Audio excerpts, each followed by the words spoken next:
Yeah!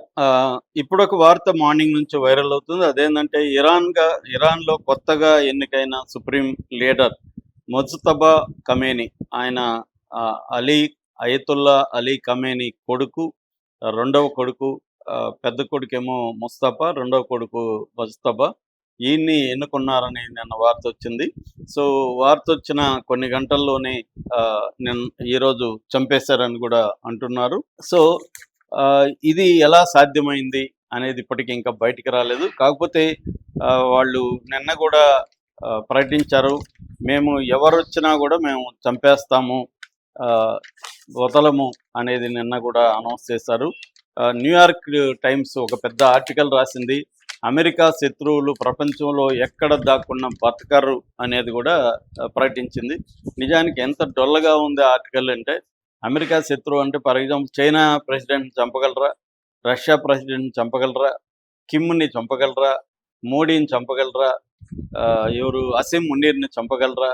వీళ్ళు చంపలేరు America అనుకున్నా గూడా. ఎందుకు చంపలేరంటే ఈ దేశాల్లో న్యూక్లియర్ వెపన్స్ ఉన్నాయి. హ్మ్. ముఖ్యంగా చైనా, రష్యా, కిమ్ ఈ ముగ్గురు న్యూక్లియర్ వెపన్సే గాకుండా అమెరికా మీద డైరెక్ట్‌గా దాడి చేయగలిగిన ఐసీ బిఎం అంటారు. అంటే ఇంటర్ కాంటినెంటల్ బాలిస్టిక్ మిసైల్స్ గూడా వాళ్ళ దగ్గరున్నాయి. మామూలుగా ఒకవేళ న్యూక్లియర్ వెపన్ అవసరం లేకపోయినా కూడా చేయగలరు. రెండోది న్యూక్లియర్ వెపన్‌ని డైరెక్ట్‌గా అమెరికా మీద కూడా వాళ్ళు వేయగలిగిన పరిస్థితి ఉంది. హ్మ్. అంటే న్యూక్లియర్ పవర్ లేని వాళ్ళ మాత్రమే వీళ్ళు చంపగలరు. సో, అదేదో పెద్ద గొప్ప విషయంలాగా అలా వేరే దేశాల్లోకెళ్ళి ప్రెసిడెంట్‌ని చంపడాన్ని వ్యతిరేకించాలి గానీ, వాళ్ళ మీడియా ఎలా ఉందంటే దాన్ని సపోర్ట్ చేసే మీడియా చాలా బలంగా ఉంది. అందులో న్యూయార్క్ టైమ్స్ ఎప్పుడు గొప్పలు చెప్పుకుంటూ ఉంటది న్యూయార్క్ టైమ్స్ అని. వాళ్ళు గూడా అమెరికా శత్రువులు ఎక్కడా గూడా దాక్కునే పరిస్థితి లేదని చెప్పారు.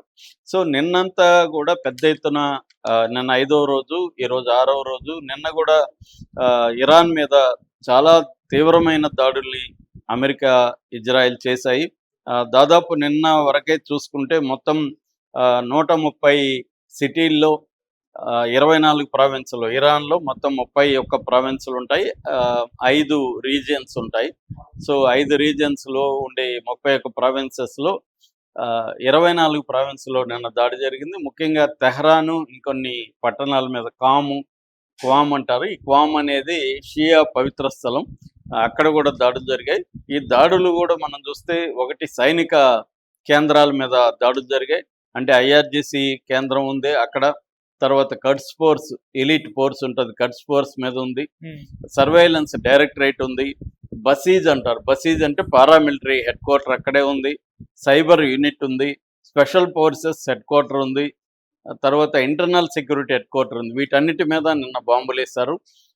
నిన్న ఒక్క రోజే కొన్ని దాదాపు 250 బాంబ్స్ మొత్తం 100 ఫైటర్ జెట్స్ ఇరాన్ గగనతలంలో వెళ్ళి అటాక్ చేశారు. అందులో 250 బాంబ్స్ వేసినట్టుగా చెప్తున్నారు. సో, ఆహ్, ఇప్పటివరకు అందుతున్న సమాచారం వెటరన్ ఫౌండేషన్ అనే ఒక సంస్థ ఇచ్చిన సమాచారం ప్రకారం ఇరాన్‌లో 1045 మంది వరకు చనిపోయారు. నిన్న ఒక్కరోజే 200 పైన చనిపోయారు. అందులో మొస్తాబా గూడా ఉన్నాడు అనేది ఇప్పుడు వార్తలొస్తున్నాయి. ఎందుకంటే వాళ్ళ టార్గెట్ ఏందంటే రిజిమ్ చేంజ్ అనేది ప్రధాన టార్గెట్‌గా కనపడుతుంది. అంటే మామూలుగా అయితే వార్ ఆఫ్ అట్రిషన్ అంటారు. వార్ ఆఫ్ అట్రిషన్ అంటే అర్థమైందంటే శత్రువుని బలహీనపరిచేదానికి చేసే యుద్ధాన్ని వార్ ఆఫ్ అట్రిషన్ అంటారు. హ్మ్. అంటే ఈ మిడిల్ ఈస్ట్‌లో ఇజ్రాయెల్‌కి, అమెరికాకి బలంగా ఎనిమీగా ఉంటున్నది ఇరాన్ ఒకటే. మిగతా దేశాలన్నిటిని గూడా వాళ్ళు తమ కంట్రోల్‌లోకి తెచ్చుకోగలిగారు. ఒకే ఒక ఇరాన్ మాత్రమే వాళ్ళ మాట వినట్లేదు. హ్మ్. ఇరాన్ బలమైన దేశం. ఇరాన్‌కి 60% ఆ దేశంలో కొండలుంటాయి. కాబట్టి రెండోది అది అతిపెద్ద దేశం. ఇరాన్‌లో ఆహ్, డెబ్ అంటే ఇజ్రాయెల్‌తో పోలిస్తే 75 రెట్లు పెద్దది ఇరాన్. అంటే 7400% పెద్దదనమాట ఇరాన్. హ్మ్. అంత ఇరాన్‌ని దెబ్బకొట్టడం అనేది ఇజ్రాయెల్‌కి సాధ్యం కాదు. ఇజ్రాయెల్ ఏమో చిన్న దేశం.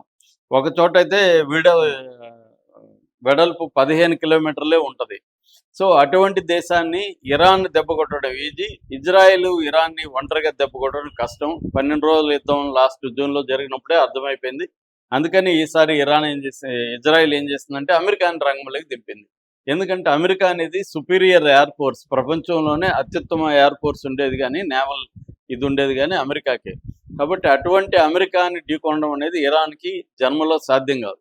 కాబట్టి అమెరికాను రంగంలోకి దించడానికి ప్లాన్ చేసింది. ఈయన ఎప్‌స్టీన్ ఫైల్స్‌లో ఇరుక్కున్నాడు కాబట్టి ట్రంప్ ఆ ఎప్‌స్టీన్ ఫైల్స్‌ను ఉపయోగించుకొని ఎప్‌స్టీన్ ఫైల్స్ వెనక ఎప్‌స్టీన్ అనేవాడు, జెఫ్రీ ఎప్‌స్టీన్ అనేవాడు ఇజ్రాయెల్ స్పై అని మొసాద్ ఏజెంట్ అనేది కూడా వార్తలు వచ్చాయి.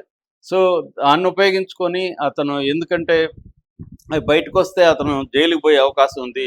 ట్రంప్ పెడోఫైల్, చిన్న చిన్న మైనర్ బాలికలతో అంతా అతను బిహేవ్ చేసిన ఇది, అబ్యూస్ చేసింది ఇది, ఖచ్చితంగా అతను జైలుకి పోతాడు. ఆ ఫైల్స్ అన్నీ వాళ్ళ దగ్గర ఉన్నాయి. అది ఉపయోగించుకొని ట్రంప్ను బెదిరిస్తున్నారు అనేది ఇప్పుడు ప్రపంచవ్యాప్తంగా, ఈవెన్ అమెరికాలో 80% కూడా అదే నమ్ముతున్నారు.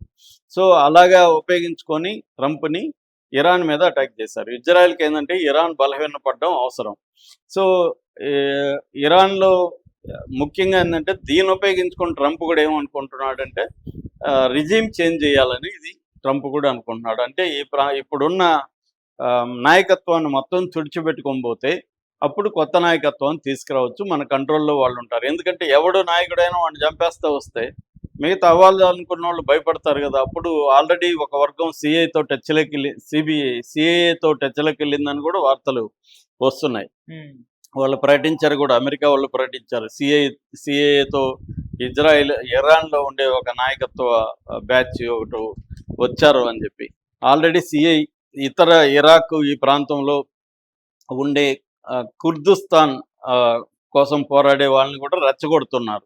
అట్లాగే పహలవ్ అని ఉన్నాడు, ఈ షా కొడుకు, అతను వాళ్ళకి సంబంధించిన బ్యాచ్ కూడా రంగంలోకి దిగుతుంది. అంటే ఇరాన్ ప్రజల్ని ఇరాన్ నాయకత్వంతో విడదీసి, ఇరాన్లో ప్రజల్లో తీవ్రమైన, చాలామంది ప్రజల్లో తీవ్రమైన వ్యతిరేకత ఈ ప్రభుత్వం పట్ల ఉంది. ఎందుకంటే అణచివేత ఉంది, ఫ్రీడమ్ లేదు, ముఖ్యంగా మహిళలకి. దాని తర్వాత ఎకనామిక్గా చాలా దారుణమైన పరిస్థితి ఉంది, ఇన్ఫ్లేషన్ ఉంది, షాపులు నడిపే పరిస్థితి లేదు, ప్రజలు బతికే పరిస్థితి లేదు.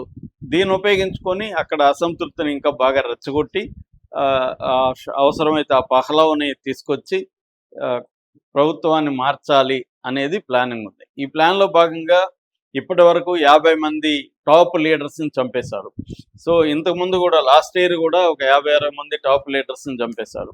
సో అలాగా ఇప్పుడు ఎవరు వచ్చినా ఖమేనీ ప్లేస్లకి అతన్ని చంపేస్తే రావడానికి భయపడతారు, ఒకవేళ వచ్చినా కూడా మనతో సరెండర్ అయిపోతారు అనేది అమెరికా ఇజ్రాయెల్ వ్యూహంగా కనిపిస్తుంది. అందుకనే ఇప్పుడు ముస్తబా ఖమేనీని కూడా చంపేశారు అన్న వార్తలు అయితే వైరల్ అయితే అవుతున్నాయి. ఈ నేపథ్యంలో మొత్తం ఇప్పుడు ప్రపంచవ్యాప్తంగా కూడా ఈ సంక్షోభం అనేది, ఇరాన్ ప్లాన్ చేసింది ఏంటంటే నేను మునిగిపోతే ప్రపంచం కూడా మునిగిపోవాలి నాతో పాటు. సో నేను ఒక్కడే దెబ్బ తగలకూడదు, మీకు అందరికి కూడా తగలాలని ఇప్పుడు గల్ఫ్ కంట్రీస్లో తన మిత్ర దేశాలైన ఖతారు, తర్వాత ఒమన్ లాంటి దేశాల మీద కూడా అది అటాక్ చేస్తుంది. సో ఈ దెబ్బకి అక్కడ ఉన్న గల్ఫ్ కంట్రీస్ అంతా కూడా అమెరికా మీద, ఇజ్రాయెల్ మీద ప్రెజర్ తేవాలనేది ఇరాన్ వ్యూహం. దానివల్ల ఏమవుతుందంటే హార్ముజ్ జలసంధిని కూడా ఇప్పటివరకు చరిత్రలో ఎప్పుడు మూయలేదు, ఇప్పుడు మూసేసింది. ఓన్లీ చైనా షిప్పులు మాత్రమే అలో చేస్తుంది, మిగతావి ఏవి అలో చేయట్లేదు. సో ఈ రకంగా ఇది ప్రపంచ క్రైసిస్గా మారుతుంది. ఈ నేపథ్యంలో ఇరాన్లో రిజిమ్ చేంజ్ అనేది తీసుకొస్తుంది. మామూలుగా అయితే చరిత్రలో ఇప్పటి వరకు ఓన్లీ ఎయిర్ అటాక్స్ ద్వారా రిజిమ్ చేంజ్ అనేది జరగలేదు. గ్రౌండ్లో బూట్స్ ఆన్ ద గ్రౌండ్ అంటారు, అంటే మిలిటరీ గ్రౌండ్లోకి వెళ్ళి పోరాటాలు చేయకుండా రిజిమ్ రాలేదు. అట్లాగే ఆ రిజిమ్ చేంజ్ రావాలంటే ఆ దేశంలో మిలిటరీలో కానీ లేకపోతే ఎలీట్ సెక్షన్లో కానీ ఒక బలమైన ఆర్గనైజ్డ్ సెక్టర్ ఉండాలి. అది కూడా ఇరాన్లో ఇప్పటి వరకు కనబడలేదు. దాన్ని క్రియేట్ చేయడానికి ఇప్పుడు అమెరికా ట్రై చేస్తుంది. సో ఇది సక్సెస్ అవుతుందా లేదనేది చూడాలి. ఈ నేపథ్యంలో అజితబా ఖమేనీని కూడా చంపేశారు అన్న వార్త అయితే వస్తుంది. ఇది ఇంకా నిర్ధారించబడలేదు.